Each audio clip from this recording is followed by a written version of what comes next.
करिताच पुणे अहिल्यानगर महामार्ग शिरूर ते वाघोली त्याच्यामध्ये आपल्याला आपल्या विचाराचा खासदार निवडून पाठवायचा आहे। मागा आम्हीच अमोल कोल्हेंना आपल्या पक्षामध्ये घेतलं, त्यांना तिकीट दिलं, आपण सगळ्यांनी निवडून दिलं, पण अमोल कोल्हेंनी 5 वर्ष आपली कामं केली नाही। ते सरळ म्हणायचे केंद्र सरकार आपल्या विचाराचं नसल्यामुळे मला तिथं कामं मंजूर होत नाही। ते सरळ मला म्हणायचे दादा मी सेलिब्रिटी आहे, दादा मी अभिनेता आहे, दादा मी कलाकार आहे, दादा मला नाटकामध्ये काम करावं लागतं, मला मालिकेची प्रॅक्टिस करावी लागते, त्याच्यामध्ये माझं शूटिंग असतं, माझ्या चित्रपटाचं शूटिंग असतं। अरे म्हणलं बाबा तुझं शूटिंग बिटिंग ठीक आहे, पण त्या लोकांनी काय करायचं?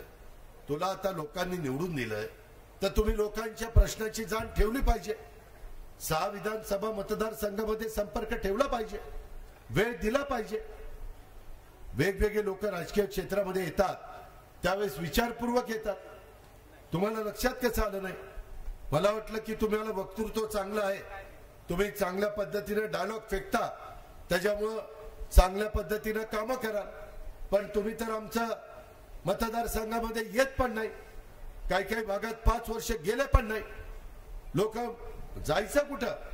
केंद्राचे जे प्रश्न रेल्वेचे, नॅशनल हायवेचे, त्या संदर्भामध्ये जर उद्याच्याला काही रेल्वे लाईन म्हणजे लोकल नाही, अब मेट्रो आणायची म्हटलं तर त्याचे इतर वेगवेगळ्या प्रकारचे पाण्याचे प्रश्न सोडवायचे म्हटलं तर केंद्राचा मोठ्या प्रमाणात निधी असतो।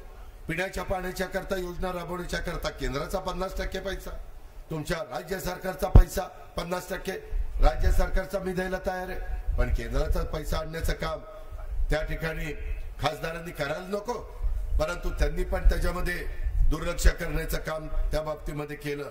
मित्रांनो, एकंदरीतच आपले या भागातले प्रश्न अनेक अजून शिल्लक आहे।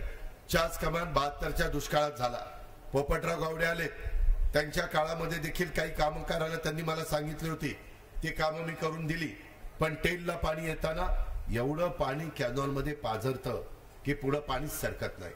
त्याच्याकरता लाईनिंग केलं पाहिजे, त्याच्याकरता सुधारित प्रशासकीय मान्यता दिली पाहिजे, त्याकरता राज्य सरकार सुप्रमा देईल। ते देवेंद्रजी, मी आणि एकनाथराव शिंदे, दिलीप वळसे पाटील आमच्याच हातात आहे, त्याबद्दल आपण काळजी करू नका। लाईनिंगचं काम सुरू करायचंय। लाईनिंगचं काम सुरू केलं तर जे पाणी झिरपत झिरपत झिरपत झिरपत आपल्यापर्यंत येईपर्यंत फार आठवणी येते, ते पाणी फास्ट येईल। अशा प्रकारचे लाईनिंग मी माझ्या बारामती शहरामध्ये केलेलं आहे।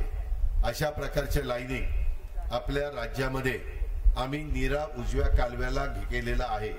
अशा प्रकारचं लाईनिंग अलीकडच्या काळामध्ये नवीन प्रकल्प हातात घेतले, म्हणजे उदाहरणार्थ नीरा देवगडचा कालवा तिकडं केलेला आहे, त्यामुळे ते अवघड नाही। आता मशिनरी आली, पूर्वीसारखं नाहीये, एकदम मशिनरीला एकदा ते आखून दिलं की फार लवकर लाईनिंग पूर्ण होतं। त्या पद्धतीनं आपल्याला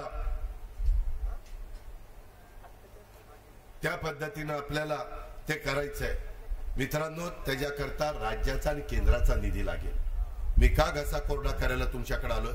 वास्तविक मी तिथनच अमोल विटकरीला सांगितलं तुम्ही सभा करा, मी तिकडे जातो, पण त्या पायलटला विचारलं तर ते म्हणलं 20 मिनिटात हेलिकॉप्टर पोहोचेल। म्हणलं वाऱ्या बिऱ्यामुळे काही तिकडे भरकटायचं